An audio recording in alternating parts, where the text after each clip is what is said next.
Esta semana me sorprendí un poquito porque me entró la curiosidad de recordar cuándo fue que iniciamos esta serie de sermones.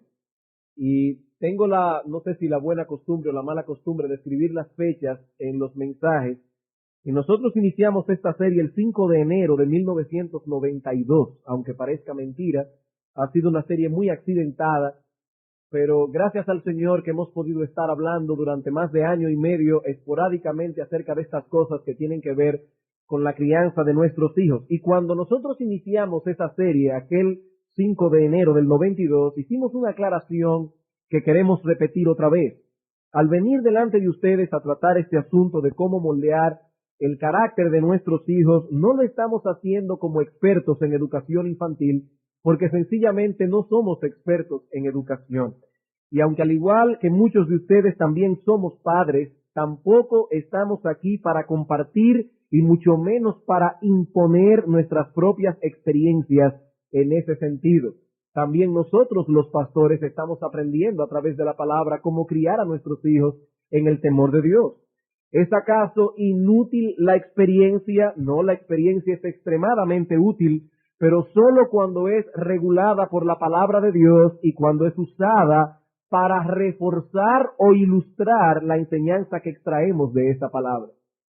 Por tanto, nosotros estamos aquí como pastores, que poseemos la plena convicción de que por cuanto la Biblia es la palabra infalible de Dios, ella es un manual infalible de fe y práctica. Y en ese manual inerrante, Dios nos ha dejado por escrito todos aquellos principios y normas que debemos aplicar para vivir una vida que sea agradable delante de Él y una vida bienaventurada. En algunas áreas, Dios nos ha dado mandamientos muy explícitos y precisos. En otras, se limitó a darnos principios generales que han de ser aplicados de acuerdo a las circunstancias particulares de cada uno. Pero sea a través de mandamientos o de principios, lo cierto es que Dios no nos ha dejado sin dirección. Vivir de acuerdo a esa dirección significa una vida plena aquí y en la eternidad. Desecharla es el paso más seguro al desastre y a la desgracia. Por eso dice el salmista en el Salmo 1, bienaventurado, feliz el varón que no anduvo en consejo de malos, ni estuvo en camino de pecadores, ni en silla de escarnecedores se ha sentado, sino más bien que en la ley de Jehová está su delicia y en su ley medita de día y de noche. Dice la Escritura que ese hombre será como un árbol plantado junto a corriente de aguas, que da su fruto en su tiempo y su hoja no cae, y todo lo que hace prosperará. Pero el salmista continúa diciendo, no así los malos. Los malos no prosperarán. Así que lo que el salmista nos está diciendo, en otras palabras, es cuidado con seguir el consejo del malo. Ese consejo puede venir a través de los distintos medios de comunicación, la radio, la televisión, los periódicos, a través de una conversación informal en una sala de espera hablando con otras madres. Puede venir ese consejo a través de revistas científicas, pero no deja de ser el consejo del malo. Y como decíamos la semana pasada, son muchas y fuertes las influencias que reciben los cristianos hoy día en cuanto a la manera en que deben tratar con sus hijos. Y querrámoslo o no, debemos admitir que esas influencias trabajan. Esas influencias nos afectan. A nadie le gusta sentirse rechazado o que lo tilden de ignorante, y mucho menos que los tilden de ser personas crueles. Y esos son precisamente los epítetos que recibimos del mundo cuando decidimos criar a nuestros hijos a la manera de Dios. Por eso constantemente debemos recordar quién es nuestra autoridad, quién es el objeto de nuestro temor. La palabra de Dios nos advierte que debemos tener cuidado de tener temor de los hombres. No se puede vivir agradando a los hombres y a Dios al mismo tiempo. Como dice el apóstol Pablo, ¿busco ahora el favor de los hombres o el de Dios?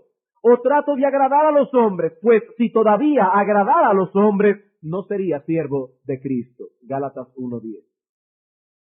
Ahora bien, debemos admitir que al tratar con el asunto de la crianza de los hijos, el asunto no es tan sencillo como decir, he decidido hacer lo que dice la Biblia.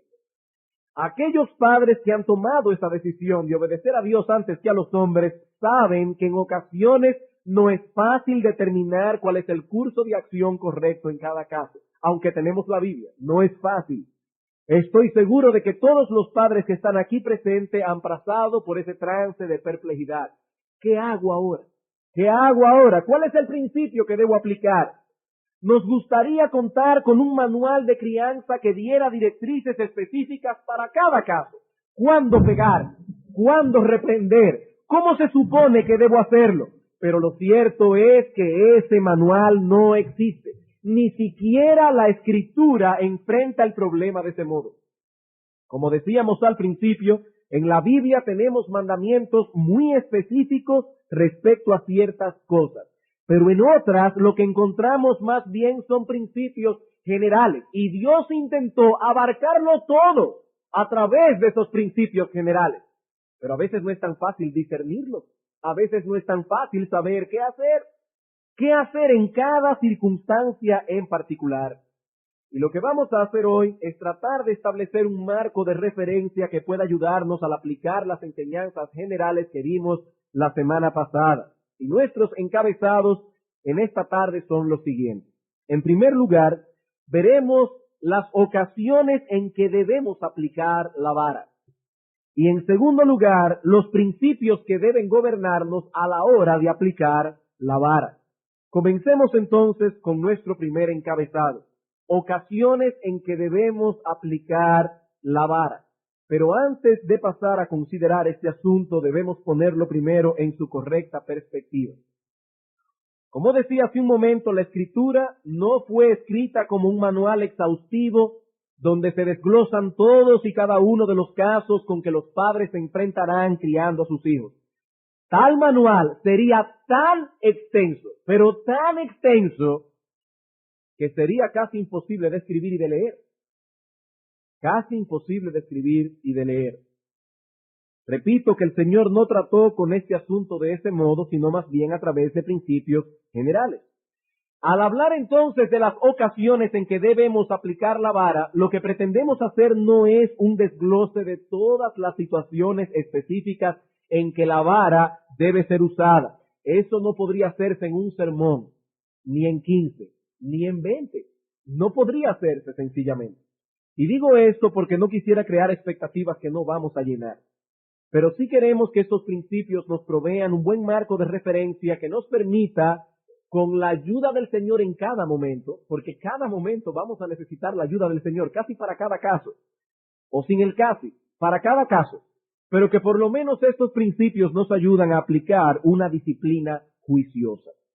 Bien, ¿cuándo son las ocasiones en que debemos aplicar la vara? Vamos a decir dos cosas aquí. Primero, reserva la vara para aquellas situaciones que implican rebeldía deliberada o desafío a tu autoridad paterna.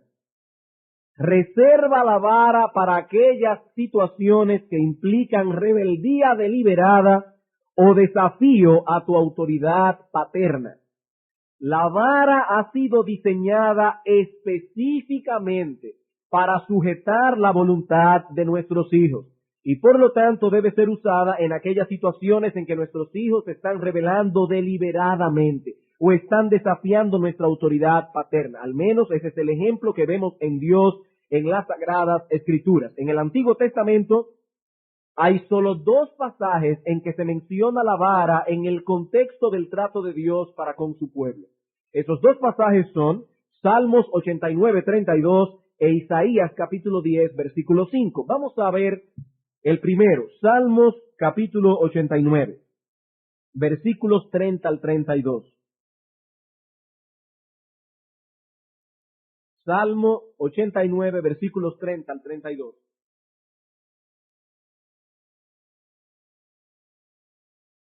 Si dejaren sus hijos mi ley, y no anduvieren en mis juicios, si profanaren mis estatutos y no guardaren mis mandamientos, entonces castigaré con vara su rebelión y con azotes sus iniquidades. En este salmo se nos habla de la relación que Dios tiene con su pueblo en virtud del pacto davídico.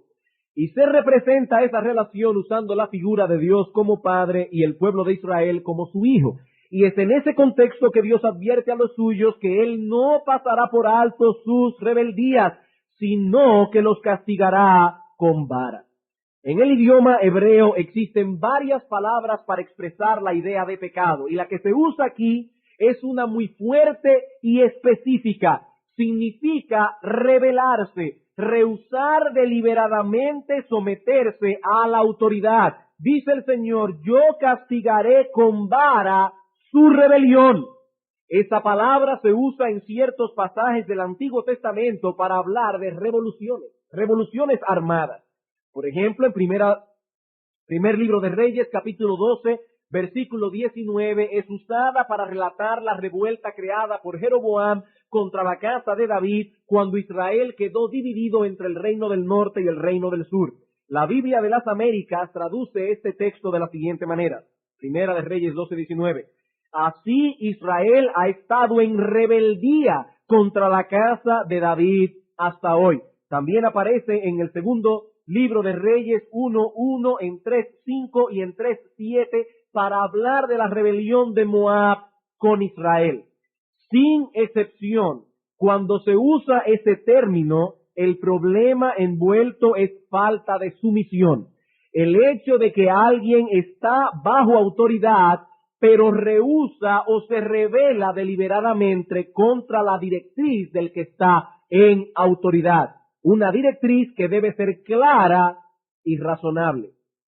Clara y razonable. ¿Qué queremos decir con eso? Bueno, que no estamos hablando aquí de una persona que esté en autoridad, pero da un mandamiento ambiguo que el niño desobedece sencillamente porque no entendió lo que se le demandaba. Por ejemplo, nosotros vemos que el niño ha puesto el vaso en el borde de la mesa, algo muy típico. Y nosotros le decimos al niño, ¡cuidado! Pero el niño se tatuaje y tumba el vaso. Entonces le pegamos una pela. No, pero es que usted no le dijo que cogiera el vaso y lo pusiera en el centro de la mesa, le dijo cuidado, pero no le dijo exactamente qué era lo que se le estaba demandando. Estamos hablando de dar mandamientos que el niño entienda. Tampoco se trata de una orden que está totalmente fuera del alcance del muchacho. Los padres no debemos ser como Faraón, que demandaba al pueblo de Israel que hiciera ladrillo, pero no le daba la paja. No podemos ser así. Tenemos que ser razonables. Pero si el mandamiento ha sido claro y razonable y aún así no es obedecido, entonces lo que tenemos allí es una rebelión, y esa rebelión debe ser castigada con vara, con vara. Esa es la ocasión que Dios usa la vara y nosotros debemos imitarlo a Él en esto, en el ejercicio de nuestra paternidad. No obstante, hay ocasiones en que puede no estar envuelta una rebeldía contra la autoridad paterna y aún así haya que usar la vara. Una de esas ocasiones fue mencionada la semana pasada cuando citamos la opinión de un experto, entre comillas, que decía que solo se debe usar el castigo corporal cuando hay un peligro físico serio envuelto. Ya nosotros sabemos que eso no es así, esa no es la única ocasión en que debemos usar la vara, pero lo que estamos diciendo aquí es todo lo contrario, diciéndolo a la inversa, que en ocasiones como esas también vamos a tener que usar la vara. Que es probable que en añadidura a la rebeldía también tengamos que usar la vara en ocasiones como esta cuando hay un peligro físico serio envuelto. Por ejemplo, supongamos que nuestro hijo de 2 años comienza a jugar metiendo un alambrito en un tomacorriente, que fue el ejemplo que citó el experto la semana pasada. Y le decimos que no debe hacer eso. Pero resulta que al cabo de 2 horas, nuestro hijo de 2 años ha olvidado el asunto. Es la primera vez que le damos una directriz al respecto y él vuelve de nuevo a intentar introducir el famoso alambrito en el tomacorriente. El padre lo ve, en ese momento tiene una duda. ¿Será que está desafiando mi autoridad o que se le habrá olvidado lo que le dije hace 2 horas? va a ser muy difícil, si no imposible, averiguarlo, porque el niño siempre o casi siempre dirá que se le olvidó. Tal vez, en ese caso, es saludable pegarle al niño, aunque sea cierto que se le haya olvidado el mandato, simplemente para impresionar su mente y grabar el mandamiento que se le ha dado, porque eso puede implicar un peligro serio para su vida. El golpearlo va a impresionar el mandamiento que nosotros le hemos dado al respecto. Pero por regla general, reserva la vara para aquellas ocasiones cuando tus hijos rehúsan deliberadamente sujetarse a tu autoridad. Es por eso, hermanos, que debemos asegurarnos de que nuestros hijos han entendido lo que se les ha dicho. Asegurarnos de que ellos saben con precisión qué es lo que se espera de ellos. Y lo mismo, debemos estar seguros de que lo que estamos pidiendo a nuestros hijos es razonable. Otro ejemplo. Supongamos que son las 9 de la noche y que tu hijo de 3 años está acostumbrado a irse a la cama de 7:30 a 8. Pero ese día, por alguna razón en particular, no se ha podido hacer el devocional todavía y comenzamos el devocional a las 9:10. Y el asunto comienza a extenderse porque los otros niños de la casa que son mayores y están más despiertos comienzan a hacer preguntas y a hacer comentarios. Y el niño de 3 años ya está hace rato poniendo los ojos a media asta. El padre se da cuenta de la situación y dice al niño: no te duermas hasta que termine el devocional. Pero hermanos, el niño no resiste más y se queda dormido. ¿Debe el padre pegarle en tal caso? Hermanos, debemos conocer a nuestros hijos y saber hasta dónde llega cada uno. Ese niño tenía más de 1:30 pasado de tiempo y su organismo no estaba preparado para estar despierto hasta esa hora.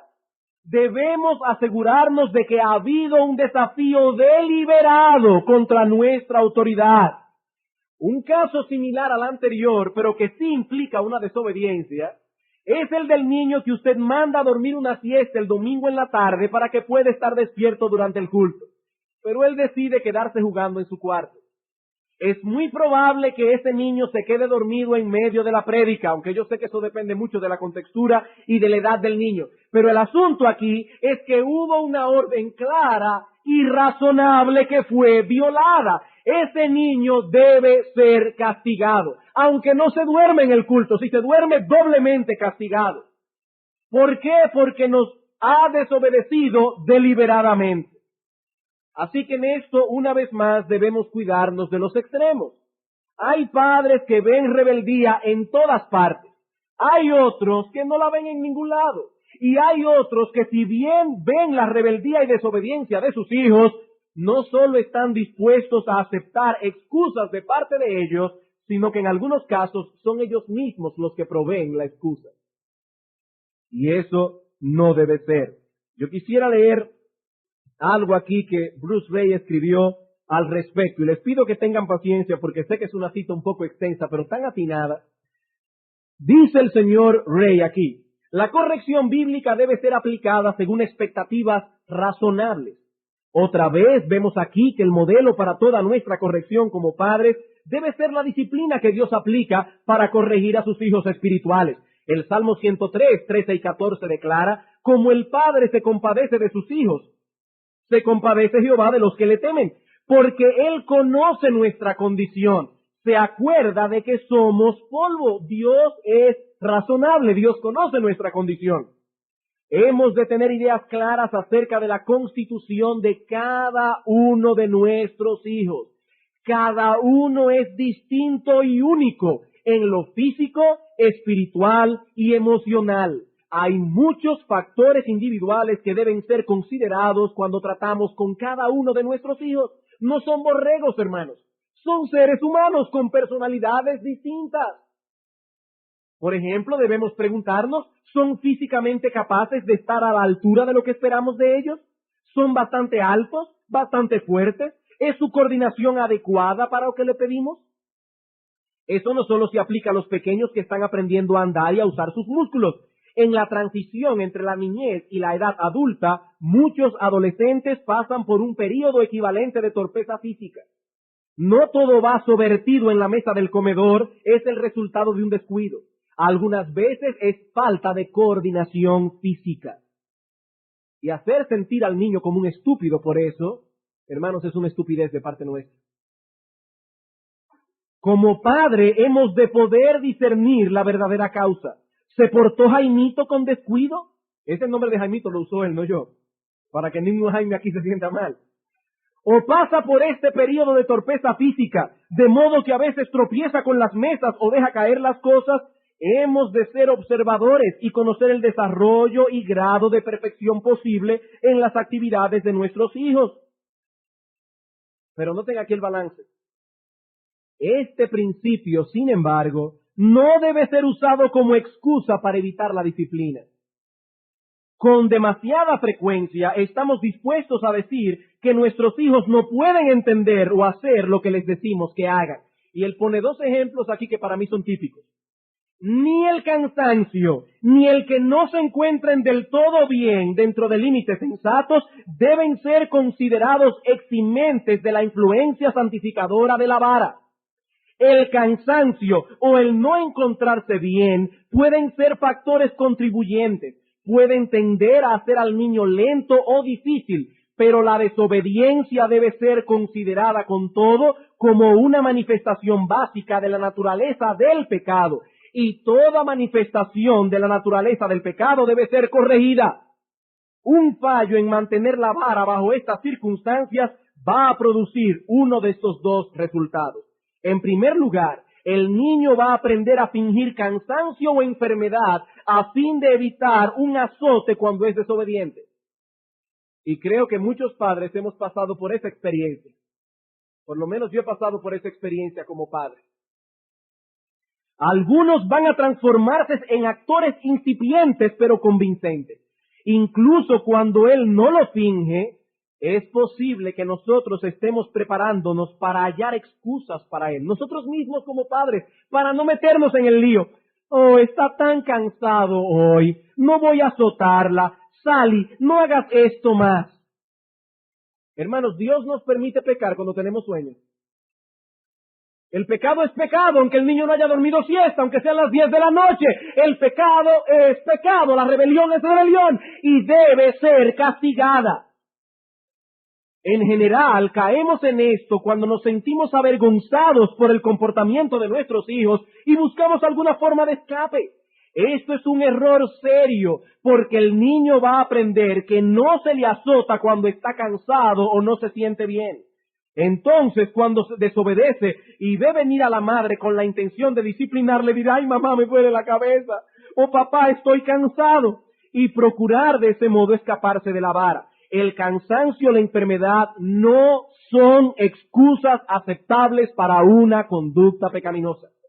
Y en segundo lugar, puede ser en extremo difícil el restaurar la disciplina cuando haya lugar de una enfermedad o un cansancio auténtico.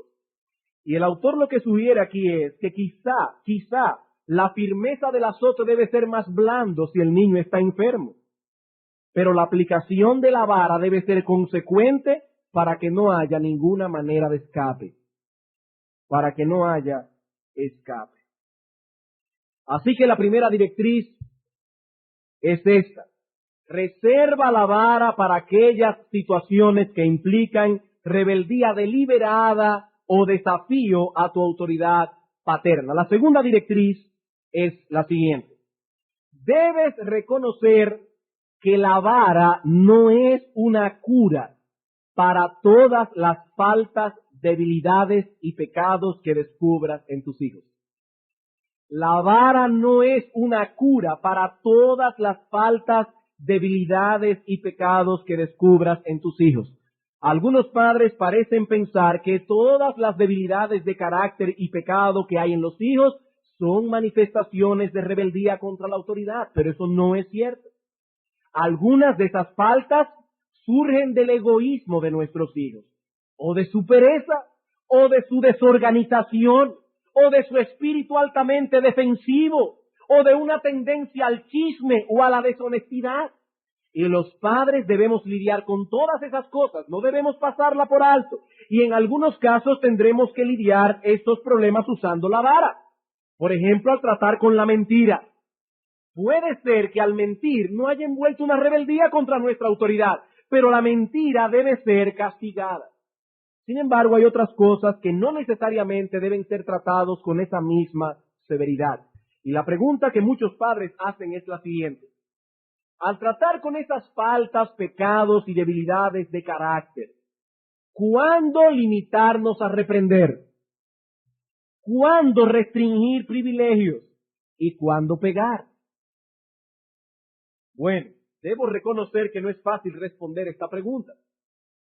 Entiéndase, estamos hablando de aquellas cosas que no envuelven rebeldía, que no envuelven desafío. Hermanos, toda rebeldía contra la autoridad debe ser castigada. Una rabieta es una rebeldía contra la autoridad. Un padre nunca debe permitir una rabieta. Nunca, nunca, nunca. Aquí estamos hablando de aquellas cosas que no involucran un desafío, que no involucran un enfrentamiento de voluntades entre el padre y el hijo. Estamos hablando de cosas que no involucran eso. Debo aclararlo. Bueno, cuando estamos tratando esos casos, es difícil dar una ley para todo porque hay que conocer los elementos envueltos para cada caso en particular. Pero he aquí una directriz general que puede sernos de ayuda. Espera a ver si hay un patrón en el asunto. Espera a ver si hay un patrón en el asunto. Por ejemplo, y aquí hay que dar muchos ejemplos para poder ilustrar. Usted acaba de comprarle una bicicleta a su hijo de 5 años, que hasta ese momento nunca había tenido bicicleta.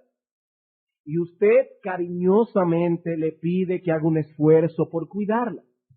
Pero resulta que el niño se entretuvo en otra cosa y dejó la bicicleta sola en un lugar en que pudo ser robada. Recuerden que el niño no está acostumbrado al hecho de que tiene una bicicleta. Y por lo tanto, aún el cuidarla es algo nuevo para él. Bueno, tal vez en ese momento es suficiente una reprensión. Ahí no hubo una rebeldía, hubo un olvido, hubo un descuido. Una reprensión puede ser suficiente. Pero si el asunto sigue pasando, la segunda etapa sería la restricción. Retenerle cierto privilegio, y en esto podemos usar la misma bicicleta como medio de castigo, no dándole con la bicicleta. Me refiero, por ejemplo, a que usted puede decir, bueno, mira, dejaste la bicicleta botada otra vez. Tienes una semana sin montar bicicleta. Y antes de seguir, yo quisiera hacer un paréntesis. En esto de las restricciones debemos evitar los extremos, especialmente el extremo de la crueldad. Decirle a un niño que no va a montar bicicleta 3 meses porque la dejó mal puesta puede ser un tanto extremista. Hay que tener cuidado. Pero volviendo a nuestra línea de pensamiento, el asunto es que no debemos ver cada falta de nuestros hijos como una rebeldía a nuestra autoridad y por lo tanto debemos usar otros medios de disciplina. Alguien preguntará, pero pastor, ¿en alguno de esos casos no se podría llegar al uso de la vara? Sí, si el asunto sigue pasando, podríamos llegar hasta el final en el uso de la vara, pero antes de llegar allí, debemos advertírselo a nuestros hijos. Debemos advertirle las consecuencias que vendrán si siguen ese patrón de conducta. No debemos estar constantemente amenazando a los niños. Eso no debe ser, pero hay momentos en que es apropiado decirles algo como esto. Jaimito, ya hemos hablado de esto varias veces y no hemos visto cambio, así que la próxima vez que suceda te vamos a pegar. Eso fue lo que hizo el apóstol Pablo con los corintios. Esa iglesia no estaba caminando bien en algunas cosas. Pablo escribió una carta y le dio advertencias al respecto. 1 Corintios 4:21. Dice Pablo, ¿qué queréis? ¿Iré a vosotros con vara o con amor y espíritu de mansedumbre? Pablo está diciendo, hermanos, ustedes deciden. Si continúan actuando con ese patrón de conducta, me veré obligado a aplicar una disciplina más severa. Eso sí, piénsalo bien antes de dar la advertencia, porque tan pronto abriste la boca te estás comprometiendo a cumplir tu amenaza. Nunca, nunca, nunca den una advertencia que ustedes no van a cumplir. No lo hagan. Eso es fatal para el alma de nuestros hijos. Aparte de que eso no es imitar a Dios. Cuando Dios amenaza, lo cumple. Él es fiel a su palabra tanto cuando promete bendición como cuando nos advierte del castigo. ¿Qué dice el apóstol Pablo en 2 Timoteo 2, 11 al 13? Dice, si morimos con Él, reinaremos con Él. Si le negamos, Él también nos negará. Si fuéramos infieles, Él permanece fiel. Y algunos dicen, ay, qué bueno es Dios, que aunque uno es infiel, Él permanece fiel. Sí, Él permanece fiel a su palabra de que nos va a castigar. Eso es lo que significa el texto. Cuando Dios abre su boca, Dios es fiel a su palabra. Lo que Él dice, lo cumplirá. Y antes de dar por concluido este punto, quisiera tratar con una última interrogante. ¿Qué tan apropiado es usar la reclusión del muchacho como un método de disciplina? Y cuando hablo de reclusión me refiero al hecho de ponerle como castigo el que pase un tiempo sin salir del cuarto o de la casa, etcétera. Algo así como un arresto domiciliario. Bueno, en esto que voy a señalar, yo no quisiera ser dogmático, pero me pregunto, hermanos, si esta forma de disciplina es realmente eficaz. Al menos la Biblia no la menciona, y esto debe ser para nosotros una voz de alerta. Vemos allí la reprensión, vemos la restricción de privilegios, vemos la vara, pero no la reclusión o el aislamiento. Por eso sí me voy a atrever a ser dogmático en esto que voy a decir. Nunca usemos la reclusión como un sustituto de la vara. Eso no.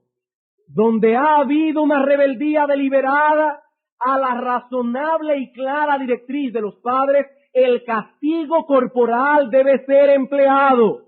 La pela, no la reclusión o el aislamiento. Y quisiera citar una vez más aquí a Bruce Ray, ya que él se opone tajantemente, dogmáticamente al uso de esta forma de disciplina, y pienso que es interesante escuchar sus argumentos. Dice él, recientemente un íntimo amigo y hermano querido en la fe vino a verme precisamente con este argumento. Su hijo había cometido en el hogar una ofensa seria y se le había castigado dejándole sin salir. 2 semanas aislado de amigos y vecinos en la casa. Su padre me dijo, me dio la impresión de que esto requería algo más que un breve azote. O sea, él dice, lo que está diciendo, en vez de darle un breve azote, pienso que quizás 2 semanas pensando sobre lo que hizo le van a ser muy útiles. Estuve de acuerdo con mi amigo, pero solo en parte. ¿En qué estuvo de acuerdo Bruce Ray? En que el niño o el joven no necesitaba un breve azote, sino un azote bastante fuerte, porque la ofensa había sido seria. La corrección bíblica debe ser proporcionada con la infracción. Una infracción seria requiere una corrección seria. Sin embargo, no estuve de acuerdo con él en que quedarse en la casa como castigo iba a dar los resultados deseados. Este castigo falla en llegar a la altura de ser una medida correctiva adecuada, y esto por varias razones. ¿Cuáles son las razones? Bueno, primero, dice Bruce Ray, es prácticamente imposible ponerla en vigor de modo estricto. Eso es prácticamente imposible. Si la corrección ha de corregir de veras, tiene que ser puesta en vigor de modo rígido. No se puede esperar que los pies de Juanito se corrijan con zapatos ortopédicos si no consigues que Juanito se los ponga. En el mismo momento en que estábamos hablando, dice él, en la parte delantera de la casa, el hijo de mi amigo, el que estaba de castigo, estaba jugando a la pelota con el hijo mío en el patio de atrás. El hecho de que podía escabullirse del aislamiento una vez le daba esperanza de que habría más oportunidades. Así que la certeza de la disciplina ya quedó destruida y su hijo nunca va a considerar que el quedar en la casa sea una medida seria e ineludible. Nunca hay que prometer o amenazar con algo que no se puede cumplir. pues de lo contrario se pierde el respeto de los hijos. En segundo lugar, la práctica de quedarse en casa da lugar a una tensión no natural y pecaminosa que permanece entre el niño y los padres durante días y aún semanas. Es mejor, hermanos, darle la pela al niño, llevarlo al arrepentimiento y después recibirlo, que no estar con esa tensión durante semanas. Los padres tendrán que mantener una actitud fría y negativa hacia su hijo o hija para que se pueda considerar incluso en hacer válida la medida seriamente. Esta frialdad destruye todo lo que se ha establecido en la primera parte de este capítulo. Esta actitud negativa tiende a retener la ira, no a corregir, y en esto falla en reflejar de modo exacto la mano disciplinante de Dios. Dios nos pega y nos recibe. En tercer lugar, las Escrituras hacen provisión para esta situación en que la corrección física es considerada inadecuada. El principio escritural no es reprimir la libertad de movimiento, es la restitución. La restitución. ¿Tu hijo rompió una ventana? Bueno, que la restituya. ¿Le pasó con la bicicleta por el jardín de la señora de al lado y le maltrató las flores? Que vaya a la casa de la señora, le pida perdón y le trabaje de gratis en el jardín hasta responderle lo que hizo. La restitución es mejor que la reclusión.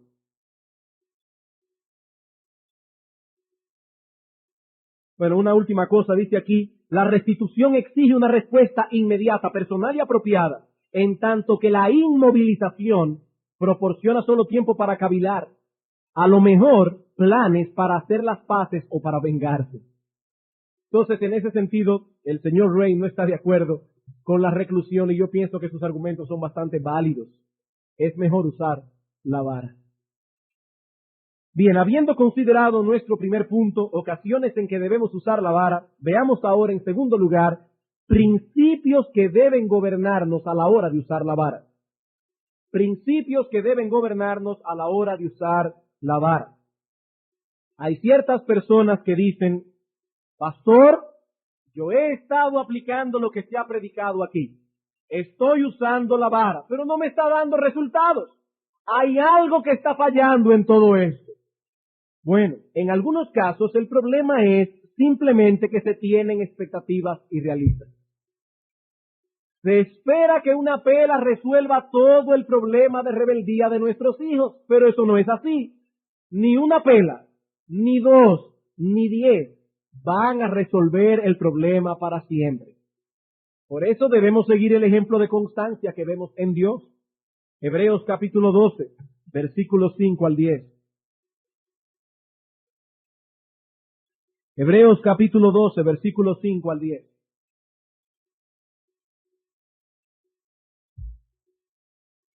Y habéis ya olvidado la exhortación que como a hijos se os dirige diciendo, hijo mío, no menosprecies la disciplina del Señor, ni desmayes cuando eres reprendido por Él. Porque el Señor al que ama, disciplina, y está en tiempo presente, indicando una acción constante, regular. Él azota continuamente a todo el que recibe por hijo. Versículo 10.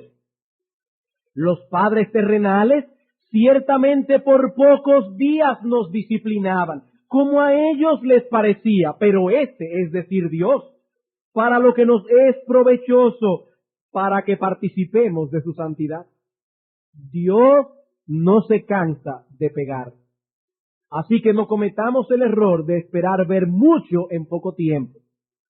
Pero en otros casos el problema es que no se están aplicando estas cosas de una manera apropiada. En la crianza de nuestros hijos, al igual que en muchas otras cosas, no solo es importante lo que se hace, sino también la manera como se hace. La actitud que tenemos al aplicar la disciplina, el clima que ha de haber en el momento de pegar una pela o de reprender, todo eso es parte de la disciplina misma. Dios espera que hagamos eso en un clima de amor, y no solo de amor, aún de respeto por la persona de nuestro hijo. Respeto, aún cuando estamos pegando, por la persona de nuestro hijo.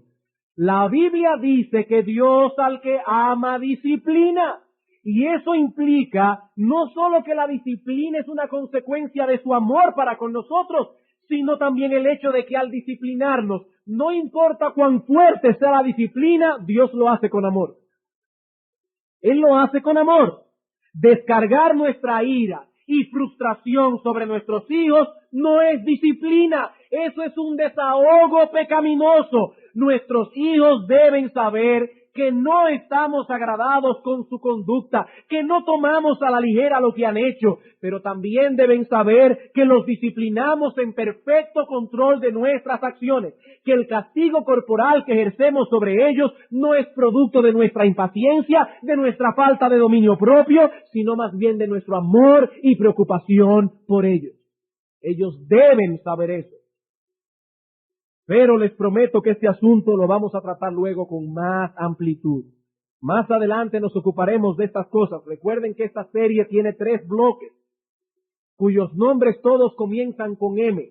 Ya vimos la meta, ahora estamos viendo el método y el tercer bloque es la manera.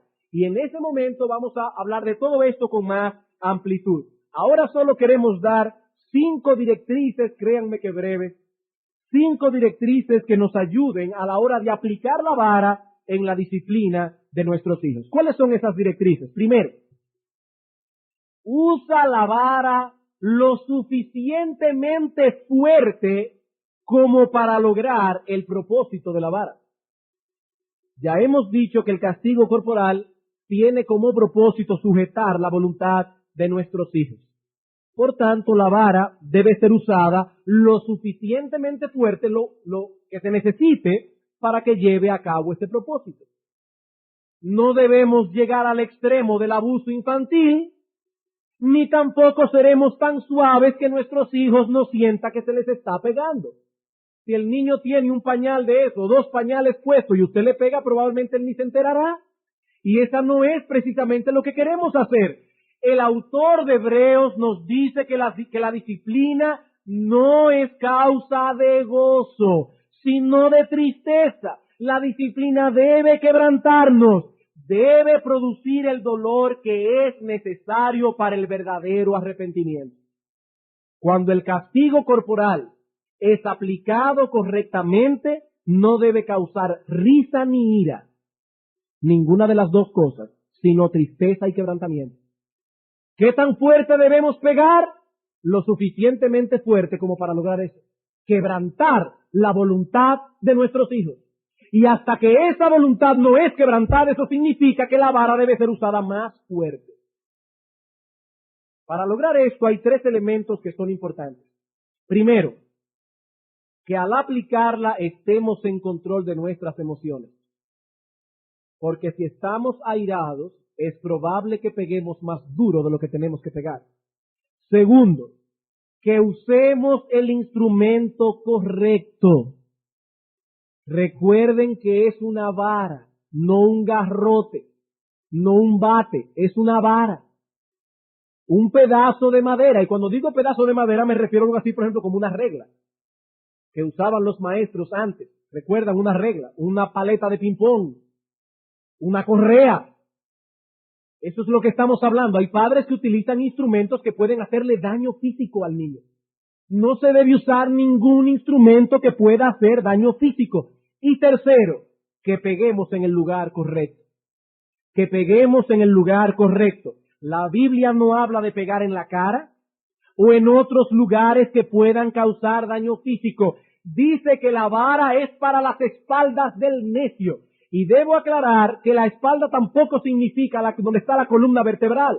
Estaba estudiando esta palabra esta semana y es interesante que se usa para toda la espalda, desde aquí hasta abajo. Y es más interesante saber que la palabra hebrea significa redondez. Así que yo creo que ustedes saben por dónde hay que pegar. Por eso quiero dar aquí una advertencia muy seria. Nunca le tire cosas a sus hijos. Eso denota falta de dominio propio. Eso denota ira y es un peligro. Usted no sabe por dónde le va a dar. Debe traer a su hijo cerca de usted y con el instrumento pegarle en esa parte que usted sabe. Nunca le tire cosas a su hijo. Usted le está dando una mala señal a su hijo cuando hace eso. Le está diciendo que usted es impotente, que está irada, que ha perdido el control. No debe hacer eso. Segundo principio. Usa la vara hasta que logres una obediencia sumisa y diligente. Usa la vara hasta que logres una obediencia sumisa y diligente. ¿Cuándo se supone que debe obedecer el niño? A la primera voz. A la primera voz. Y debemos usar la vara hasta que logremos esa disciplina sumisa y diligente. Y si ya nos metimos en una confrontación con el niño, debemos llegar hasta el final. El asunto no es el de darle una pela, sino el de lograr que el niño haga lo que se le pidió y con una actitud adecuada. De lo contrario, la voluntad no ha sido sujetada y por lo tanto el propósito no se ha cumplido. Yo recuerdo hace unos años atrás que uno de los profesores que teníamos en el seminario nos contó la siguiente historia que le pasó a él mismo. Cuando su hijo tenía, no sé exactamente qué edad, un niño bastante, bueno, ya es un joven, pero en ese tiempo era un niño con un carácter bastante fuerte, una voluntad bien férrea, el profesor le pidió al niño que recogiera unos juguetes que él había tirado en la sala. Y el niño se le plantó y le dijo que no lo iba a recoger. El padre tomó la correa, le dio un correazo y le dijo, fulano, recoge los juguetes. El niño le dijo que no lo iba a recoger. Una confrontación abierta. Y muchos padres pasamos por periodos así. Nuestros hijos quieren saber hasta dónde llegamos en un momento dado. El padre volvió la tercera vez y le dijo, fulano, recoge los juguetes. Y el niño dijo que no lo iba a recoger. Para no cansarle el cuento, cada vez que decía que no le daba una pela. El padre le dio 25 correazos antes de quebrantar la voluntad del niño. 25 correazos. Claro, no se los dio por gusto. Cada vez que le decía recoge, no, un correazo. Recoge, no, otro correazo. Hasta que la voluntad del niño fue sujetada. Hizo lo que se le pidió y no solo eso. Luego fue corriendo donde el padre a pedirle perdón y abrazarlo. La voluntad de ese niño fue quebrantada. Si ese padre hubiera cedido por pena para con su hijo, hubiera tenido serios problemas en el futuro. Usa la vara hasta que logres una obediencia sumisa y diligente. No que el niño vaya a organizar las cosas que usted le pidió estrellándole en el cuarto. Eso es vara otra vez. Estamos hablando de obediencia sumisa y diligente. Tercero, usa la vara mezclada con una reprensión verbal, a la vez que extraes de tu hijo una confesión verbal. Usa la vara mezclada con una reprensión verbal, a la vez que extraes de tu hijo una confesión verbal. Ya hablamos de eso la semana pasada. La Biblia dice que la vara y la reprensión dan sabiduría. Nunca debemos pegar sin instruir. Y en esto es muy útil el uso de preguntas que puedan activar la conciencia de nuestros hijos. Dios usó ese método muchas veces tratando con los santos que encontramos en las páginas de las Escrituras. Adán, ¿dónde estás tú? ¿Has comido del árbol que te mandé que no comieses? Pedro, ¿me amas? Son preguntas que activan la conciencia nuestra. Llamar al niño, ¿qué hiciste? No le pregunte por qué lo hizo, porque él se va a excusar. La pregunta no es por qué, ya lo hizo. ¿Qué hiciste? Ah, que yo le di una galleta a mi hermano. Bien, ¿qué dice Dios sobre esto?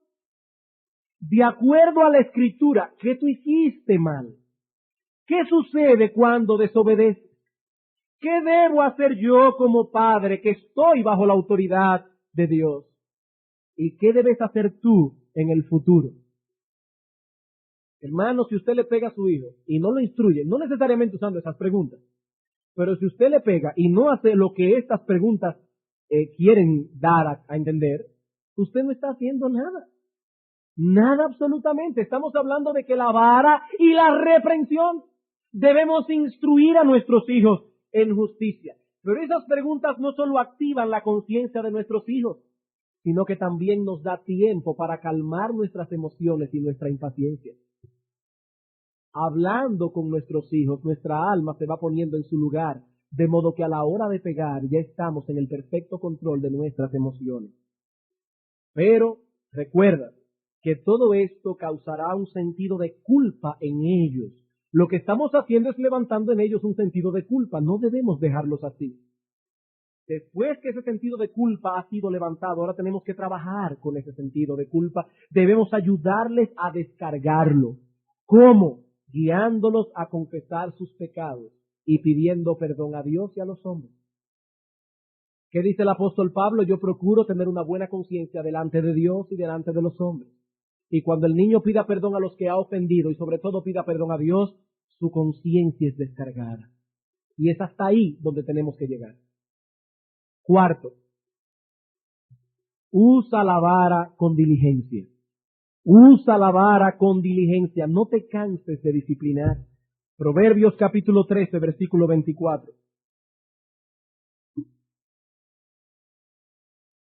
Proverbios capítulo 13, versículo 24.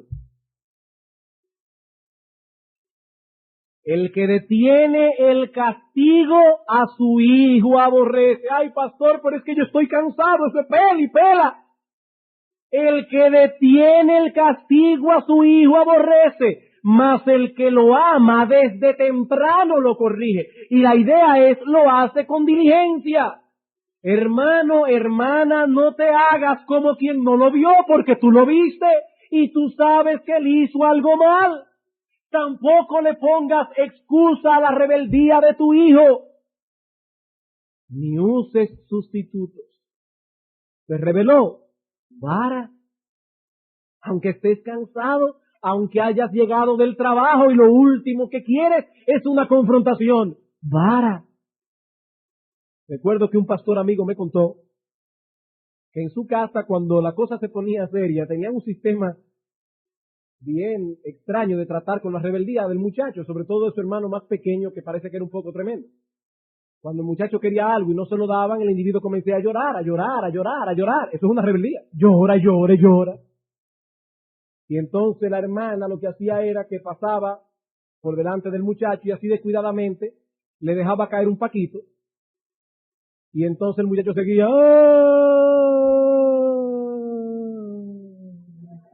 Se entretenía con el paquito y se olvidaba el asunto. Eso parece muy astuto, pero eso es peligroso. Eso es peligroso, eso es una desobediencia a lo que dice Dios. Dios dice, usa la vara. Cada acto de rebeldía será peor y peor. Corrige a tu hijo desde temprano, dice el texto, desde que se levanta la rebelión. Mientras más temprano doblegues su voluntad, menos pelas tendrás que pegar.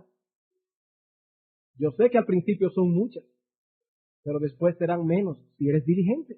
Después serán menos. Y por último, no dejes que tu hijo se salga con la suya. No dejes que tu hijo se salga con la suya. Cuando el niño ha hecho lo que no debía hacer y comenzamos el proceso con él, fulanito, ¿qué hiciste? Etcétera. ¿Qué hace el niño generalmente? Comienza a llorar y a pedir misericordia. Ay, papi. Si escuchas sus lloros, estás enseñando a tus hijos que rebeldía más lágrimas es una fórmula que funciona. Rebeldía más lágrimas pidiendo misericordia igual a evadir las consecuencias. Eso es lo que estás enseñando a tus hijos. Imagínense qué terrible sería aplicar esa fórmula para tratar con los criminales de este mundo. Esa no es la fórmula en que la justicia se aplica en el mundo. Crimen más lágrimas es igual a cárcel en el mundo. Es igual a cárcel. Si las lágrimas fuesen suficientes para evadir las consecuencias, habrían muy pocos malhechores encerrados. Cuando David pecó, Dios le dijo, la espada no se apartará de tu casa. Tú sembraste algo, David, y vas a cosechar algo. Y no debemos enseñar a nuestros hijos que pueden sembrar sin cosechar. No estamos diciendo que no hay perdón. David fue perdonado, pero la espada no se apartó de su casa nunca. El niño pide misericordia. Sí, mi amor, yo te perdono. Yo te perdono, mi vida, pero ve a tu cuarto. Vamos a tratar con el asunto. Tú te rebelaste contra mi autoridad, has pecado contra Dios, has pecado contra tu padre, y yo debo pegarte, yo no puedo desobedecer a Dios en esto. Me pides misericordia, claro, mi amor, que tendrás misericordia, pero aquí va la consecuencia de tu pecado. Aquí va la consecuencia de tu pecado. Como alguien ha escrito, duele oír que nuestros hijos lloran y el saber que uno es la causa directa de ese dolor, pero duele más el comprender que si no lloran ahora, van a llorar eterna y amargamente en el dolor y la angustia del infierno. Es mejor que lloren un poco ahora y no que lloran y crujan los dientes por la eternidad. Claro que duele pegarle a un niño. Bien, hermanos, quisiera para concluir hacer una advertencia. No olviden que vivimos en un mundo que se opone abiertamente contra todo lo que la Escritura enseña respecto al uso de la vara como un método apropiado de disciplina. Por tanto, he aquí la advertencia. Cuidémonos de dos cosas. Cristo dijo, compórtense como ustedes son ovejas en medio de lobos, sean astutos como serpientes y sencillos como palomas. He aquí la advertencia. Por un lado, cuidado de no meternos en confrontaciones innecesarias con los impíos por estas cosas. Segundo, cuidado con dejarnos presionar por ellos hasta el punto de echar por tierra lo que sabemos es la clara enseñanza de la palabra de Dios. Lo que queremos decir es esto. Por un lado, no provoquen confrontaciones innecesarias por estas cosas. No provoquen confrontaciones innecesarias. Sean discretos al aplicar la disciplina. Hay padres que delante de los impíos se ufanan de pegar a los niños y a veces hasta piensan que les será de buen testimonio. Hermano, si estás en casa de tus suegros, en casa de tus padres, y tú sabes ya cómo son los abuelos, y tú puedes llevarte al niño tranquilamente, discretamente, y darle el fuetazo en otro lado, hazlo discretamente. No te metas en problemas innecesarios. No te metas en problemas innecesarios. Ellos no te van a entender. Pero por el otro lado, si ya no hay salida y no hay forma de hacerlo discretamente, tampoco se retraigan de hacer lo que deben hacer por temor a los hombres. Si pueden evitar el problema, evítenlo y hagan las cosas discretamente. Pero no olviden que es Dios quien ha puesto sobre nosotros la responsabilidad de criar a nuestros hijos en su temor. No es a los amigos, no es a los suegros a quienes vamos a darle cuenta, al final es a Dios. Es a Dios. Así que por un lado, seamos discretos. Por el otro lado, no tengamos temor a los hombres. Seamos sabios al aplicar estas cosas. Hermanos, cuando oímos todo esto nos preguntamos como el apóstol Pablo, ¿y quién es suficiente? Por ello, a partir del próximo sermón, veremos que el tercer elemento que conforma esta metodología es la oración constante por nuestros hijos. Ya dijimos que esta metodología tiene tres brazos: instrucción religiosa, reforzamiento, tanto positivo como negativo, y ahora veremos la oración regular, paterna. Debemos orar constantemente, que Dios nos dé sabiduría para saber cómo aplicar cada una de estas cosas juiciosamente. Vamos a orar.